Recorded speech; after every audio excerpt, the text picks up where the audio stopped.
Salut, c'est Trado, content de vous retrouver pour la mise à jour de l'analyse technique du SP500, du Nasdaq et du CAC 40. Il ne s'est pas passé grand-chose sur les marchés. On est toujours en train de louvoyer entre deux sentiments.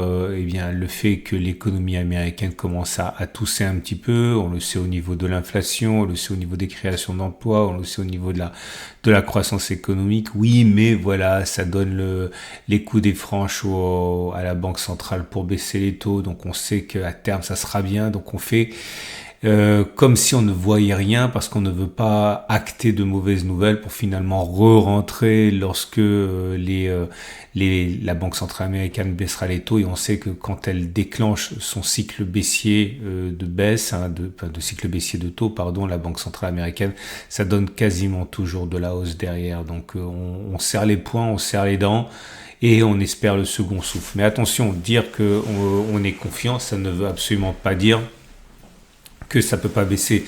Regardez le Commitment of Traders de dimanche, ça en dit long sur ce que sont en train de faire le smart money. Et à titre personnel, non seulement je n'exclus pas, mais en plus je souhaiterais un retour sur cette zone des 62,90, 62,15. Les scénarios sont assez classiques, ça baisse, on commence à paniquer, on commence à voir les titres un petit peu racoleurs parler de crash, etc., etc. Et puis très souvent derrière, eh bien, lorsque les petites mains commencent à perdre espoir et à devenir fébriles, c'est là que ça remonte. Et ça serait complètement cohérent avec l'idée d'une baisse des taux qui n'est plus qu'une question de semaines maintenant, hein. Donc voilà. Pas grand chose à dire, hein. Donc si vous êtes, j'ai une stratégie pour vous à vous présenter, mais elle est pas adaptée au SP500. J'en parlerai pour le CAC 40. N'oubliez pas, c'est très important parce que c'est un outil pour trader les trading range. Ok, donc les trading range c'est très fréquent. Bref, si vous êtes acheteur, vous pouvez attendre un retour sur 62,90, 62,15, acheter, stop de protection en dessous, ou alors vous achetez maintenant. Mais le problème, c'est que si vous achetez maintenant, eh bien, l'idée, c'est que soit vous avez un setup qui vous permet d'avoir un stop de protection et un stop qui invalide votre trade qui est très clair. Donc, pour ça, c'est un setup. Mais très souvent, ça va se retrouver sous les précédents creux. Précédents creux, c'est la même chose, c'est par ici. Et si vous voulez faire du R1, eh bien, ça veut dire, voilà, je fais ça à la louche, hein, mais voilà, ça correspondrait à ça. Bon. Difficile de parier sur le fait qu'on ralliera l'objectif avant de rallier le stop de protection, donc ça semble un peu compliqué. On n'a pas grand chose à se mettre sous la dent, donc à votre place, enfin à ma place déjà, j'attendrai. J'insiste parce qu'il y a toujours des nouveaux. Dire que je ne suis pas acheteur, ça ne veut pas dire que je spécule à la baisse, hein, ça n'a rien à voir. D'ailleurs, je suis toujours à la hausse, hein, puisque je vous rappelle que j'ai acheté ici et j'ai toujours une position résiduelle. Mais bon, je suis toujours là au cas où ça continuerait de monter. On a une petite zone de support ici, hein, l'ancienne zone de résistance qui a été cassée, qui est donc théoriquement devenue support.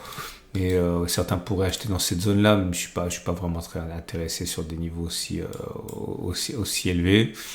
J'attendrai donc une correction. Si vous voulez spéculer à la baisse, attention, c'est dangereux, hein, parce que le problème, c'est que comme maintenant quasiment tous les traders, on va dire, n'achètent plus, ok. Il suffit de rien pour déstabiliser le marché. Si on commence à avoir des stops de protection posés au-dessus, il suffit qu'on monte un petit peu comme ça pour déclencher les stops de protection et provoquer une nouvelle envolée par rachat de stop.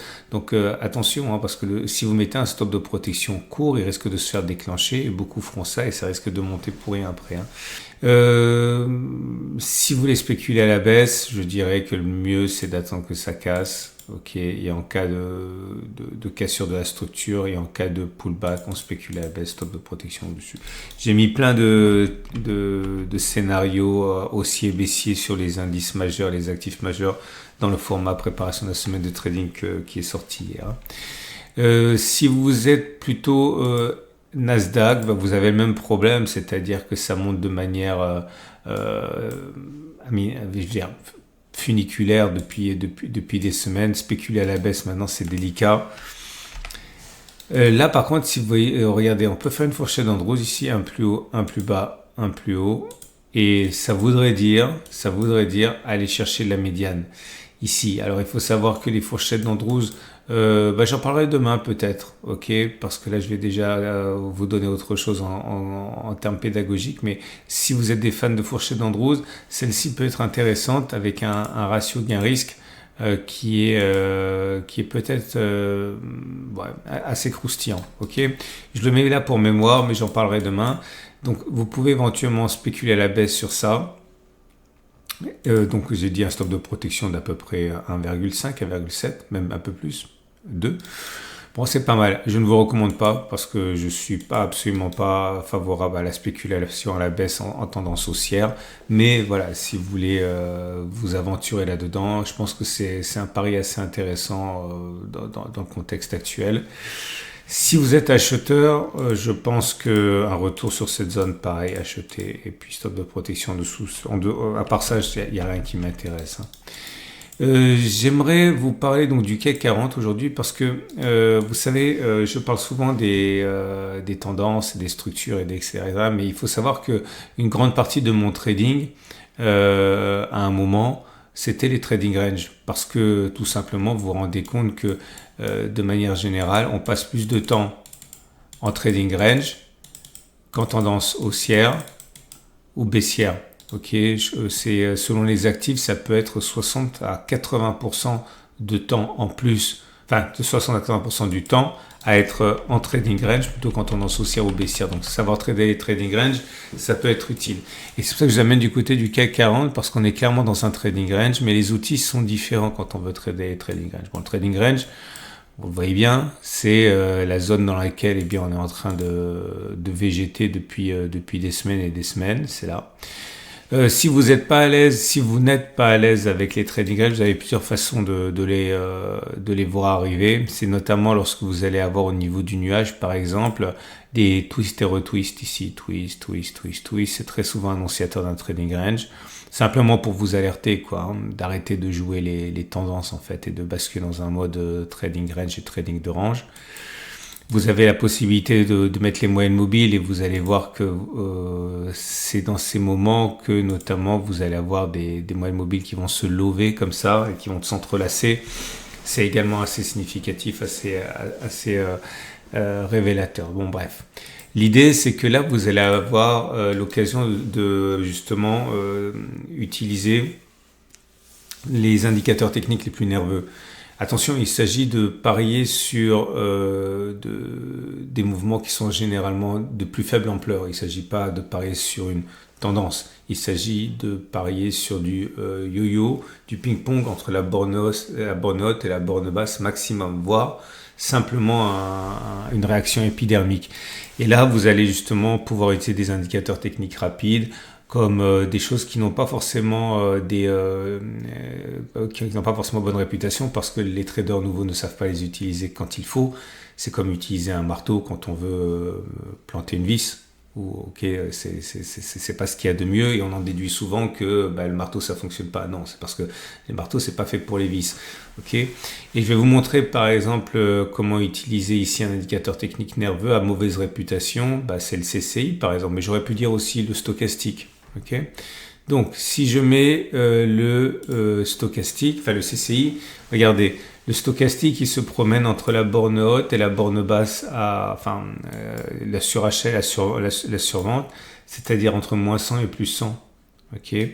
Et des fois, il sort, des fois, il est en surachat, et des fois, il descend, il sort par le bas, il est en survente. Donc, survente, survente, survente, normal, surachat, normal, normal, survente, normal, normal, surachat, etc. Et le but du jeu, c'est de surveiller ça et de trader à la baisse lorsque le CCI bien justement est en train de se cogner la tête contre une zone qui lui a déjà fait mal précédemment, vous voyez, la zone haute ici, ou alors, ok, l'inverse, vous l'aurez compris, lorsqu'on était dans un trading range ici, bien spéculer à la hausse lorsqu'on est sorti de la zone de surachat. Ça ne fonctionne pas à tous les coups. Le problème que vous allez avoir, c'est, une fois que vous avez compris comment ça fonctionne, c'est de ne pas être gourmand. Parce qu'ici, vous n'êtes pas en train d'envisager, je sais que je me répète, c'est l'âge qui veut ça, mais c'est également la pédagogie. On n'est pas en train de se dire, allez, je vais acheter et je vais parier sur 9 000, 10 000, je ne sais pas, qu'importe. Non, il s'agit au mieux, je dis au mieux, de viser l'autre partie du range. Donc quand on spécule à la baisse ici, on vise ça, et quand on spécule à la hausse, on vise ça. Mais en vérité, on peut très bien agir de manière encore beaucoup plus modeste et simplement viser des ratios gain-risque de 1 ou 2, pas plus. Ok, donc si je prends mon exemple là, vous sortez maintenant, vous spéculez à la baisse maintenant, vous dites ok, je vais viser R1. Donc si vous visez R1, vous spéculez à la baisse maintenant, vous mettez un stop de protection au-dessus, 0,86, vous visez 0,86 vers le bas. Ok, ou alors vous pouvez jouer avec le feu, diviser 2. Ok, mais là, je ne peux pas le backtester pour vous parce que pour que je puisse le backtester, il faudrait que je trace en fait 30 supports et résistances, ça va prendre trop longtemps. Faites-le vous-même, mais c'est comme ça qu'on utilise en vérité les indicateurs techniques rapides. Hein. Là, par contre, le MACD vous donnera rien parce qu'il faut quelque chose qui soit beaucoup plus réactif. Hein.